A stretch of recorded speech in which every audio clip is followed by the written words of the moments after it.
Beat ding. All right.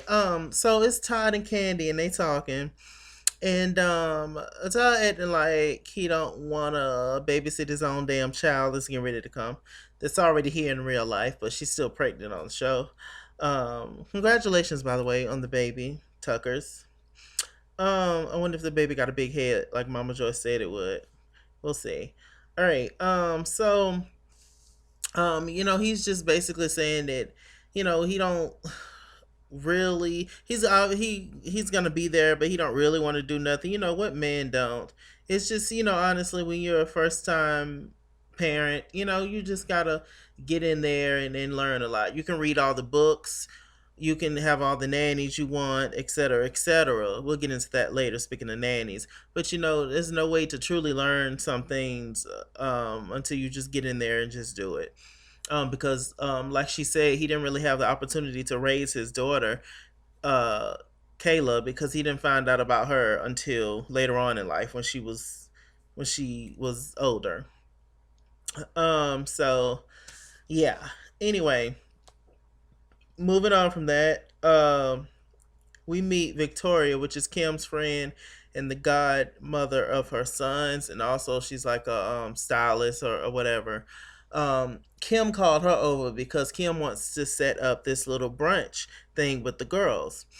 Is this called this beatless brunch, where basically she's gonna have the girls wear no makeup, and they're just gonna sit around and just chick chatting up, and I guess she's just trying to get into their hearts and soul. But Kim, they just pretty much all met you. They not finna take off all their makeup in front of you just yet. Some of these heifers don't even take up their makeup around their mama. So what makes you think they're gonna take off all their makeup and just leave the butt pads and the boob jobs at home? Please, lady, please, Tootie, please.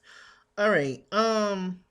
So Kim sends out this voicemail to all the girls, and it kind of went something like this: I am Kim Fields, and I want to invite you guys to the beatless brunch, where we would wear no makeup to hide anything. We will not hide our shade.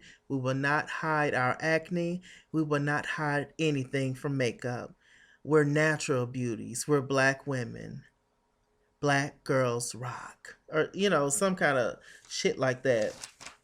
And everybody was in the car, and Candy was laughing. Kenya was like, "Bitch, please." It was just, whatever, Kim. All right, I get the intention, but no, like I said, you don't know them like that. Be comfortable around them first before you just see them just completely bare skinned and naked. You're that way most of the time because you choose to be. All right. So anyway, Phaedra and little what's that child's name? Phaedra and the oldest son, Aiden. They making a little birthday card and stuff for Apollo in jail. It's quite sad actually to spend a birthday in jail. But she's just talking, trying to act like she's the good mother and all that. When she said in the beginning that Apollo wasn't trying to reach out, Apollo wasn't trying to do this, Apollo wasn't trying to do that. But now she's like coming around and just trying to make her side shine, and she does all this and still trying to be there and whatever of Phaedra. It's just fake and phony, fake, but we'll go with it. So they're making a little birthday card and all this stuff, and boom, there you go. All right. So Candy and Todd is auditioning nannies. It's very serious. They are serious about this whole nanny thing. This one lady comes in. She's serious, child. She means it. As soon as she comes in, she's like, "Hi, I'm Margaret," or whatever her name is.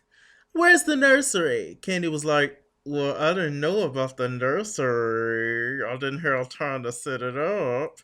And she was just like, "Oh, what? What really happened?" So they get up there, and she kind of teaches them how to change diapers and wipe little booties and all that stuff. And Todd is acting like he got it and all that stuff.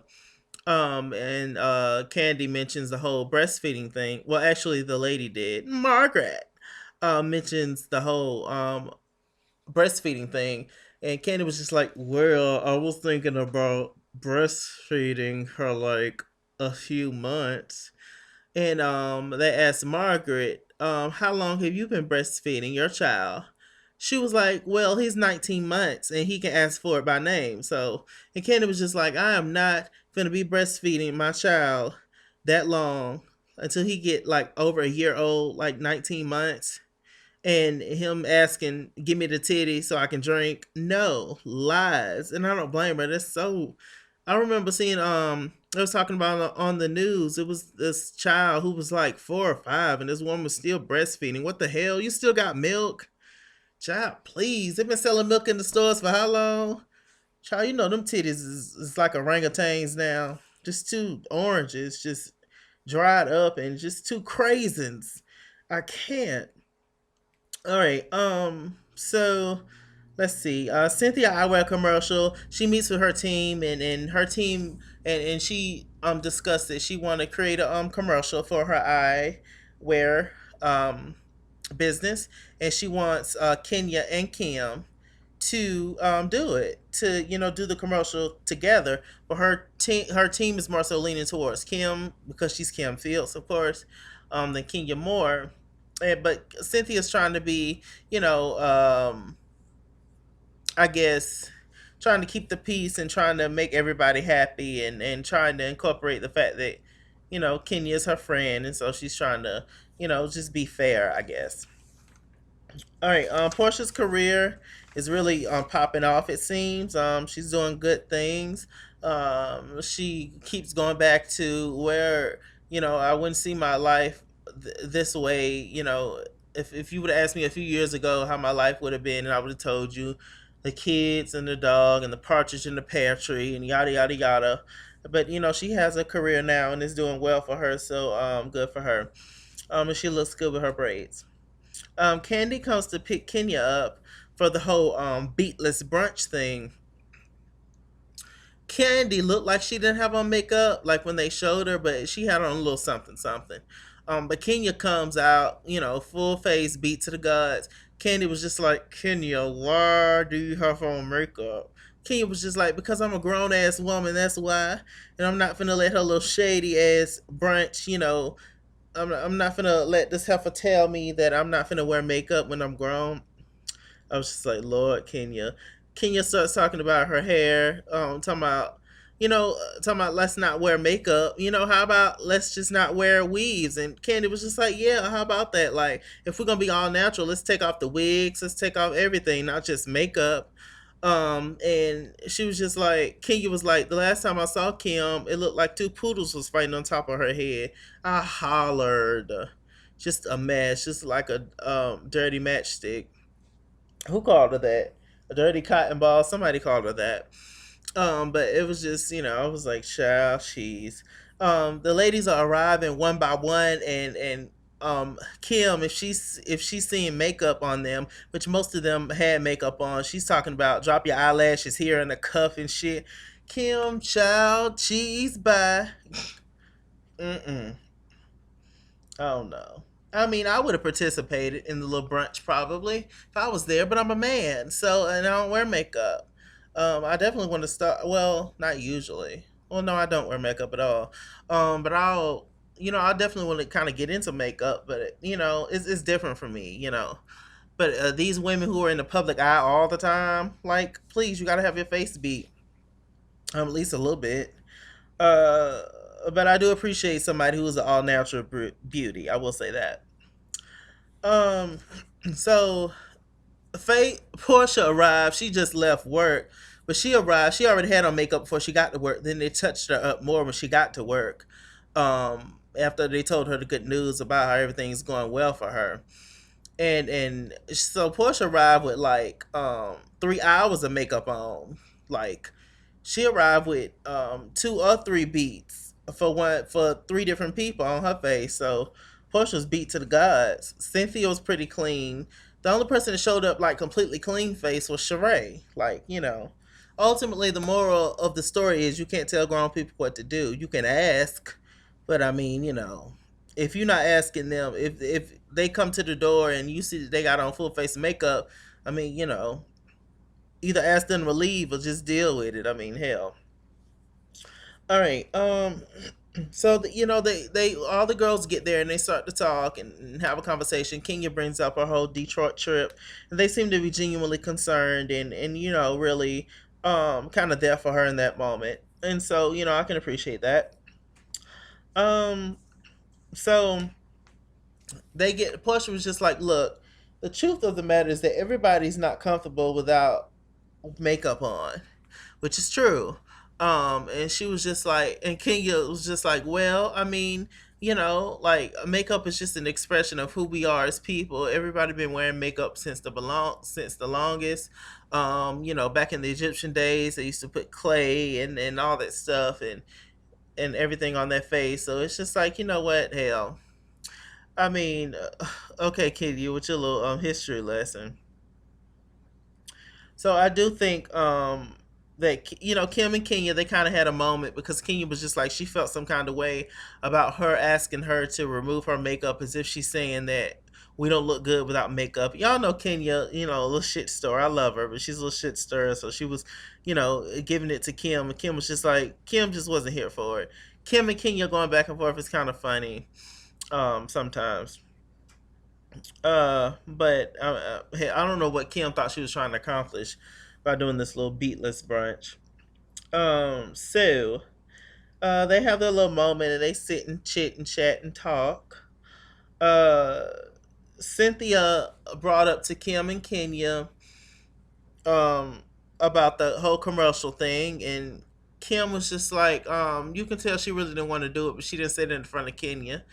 So it's just like, okay, girl. Well, we can, have a moment and sit down and you'll email me and this and that. One thing that I did notice was when Kim closed the door on all the girls once they left, Kenya was like, Kim was like, oh, once you produce at least 200, 300 hours of TV, then we can talking about Kenya because Kenya they kind of take digs at each other. Also, one thing that Cynthia brought up was that she wanted to shoot the eyewear commercial in Jamaica, and she just wanted to make it a girls trip. So I'm like, oh shit, here we go with these pointless ass girls trips where it's just nothing but drama. Actually, next week Nini's coming. We're gonna see the husbands. This is a husband's trip as well. So they're gonna get into the whole gay issue, gay rumors with about Kim's husband. So it's gonna be messy boots. Very exciting for vloggers like myself. All right. So last scene, Cynthia meets up with Kim. They was all three, Kim, Kenya, and Cynthia was gonna meet up and talk about the whole commercial and have a collaborative moment. I just made up a word. Have a just a collaboration.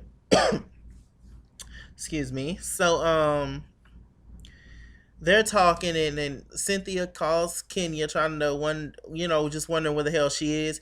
Kenya is still building on more matters. Is still looking like the house that Jack built or whoever. And she got the Matt guy, the guy from the gym who's been hitting on her for the longest. So they start, they're talking and he's helping her with the house and all that. And so Cynthia was just like, I helped her with Life Twirls On, but she can't really be there for me. That was kind of rude, Kenya. At least you could have said ahead of time, that she wouldn't be able to make it or whatever. So Kim pretty much gives this whole damn presentation to Cynthia about a guy and a girl walking down the beach and just chilling, having fun. But when they put on their shades, they're like on the red carpet. It's all Hollywood and it's moments. And it seemed that Cynthia was sold, but she still wants to incorporate Kenya and Kim working together. But Kim was just like, "Look, I'm usually the director, producer."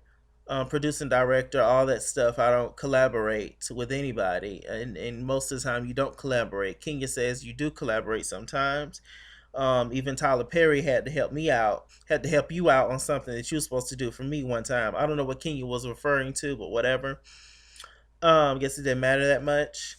But we shall see. Kim and Kenya, yes, it's definitely a war going on. I don't know what y'all thought about this episode and all that good stuff. Anyway, Mr. Chalaki, see you guys next week. Bye.